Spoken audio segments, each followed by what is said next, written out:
Hello সবাইকে, ভাইফোঁটার দিন সকাল সকাল রেডি হয়ে আমি, দিদি, মা বেরিয়ে পড়েছি এখন মামাবাড়ির উদ্দেশ্যে।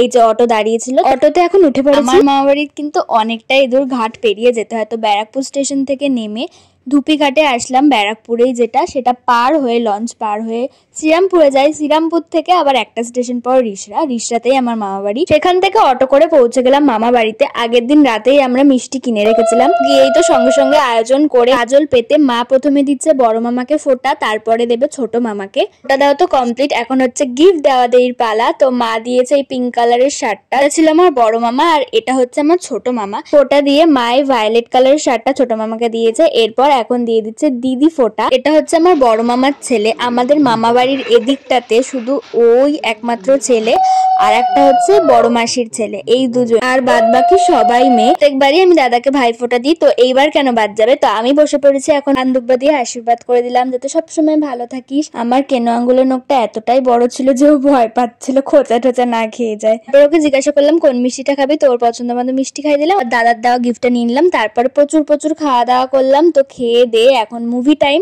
তো দেখছিলাম ওয়ার, শুয়ে পরে ঘুম থেকে উঠে মাসির বাড়িতে চলে গেলাম। 5 মিনিটের দূরত্বে মাসির বাড়ি, নতুন ঘর করেছে সেটা দেখে অরুণ আইসক্রিম খেয়ে বাড়ি চলে গেলাম। আবার পথে দিদি নিয়েছিল বিরিয়ানি, চিকেন চাপ আর স্প্রাইট। তো এইভাবেই আজকের দিনটা কাটলো খেয়ে দিয়ে। আজকের মতো বাই।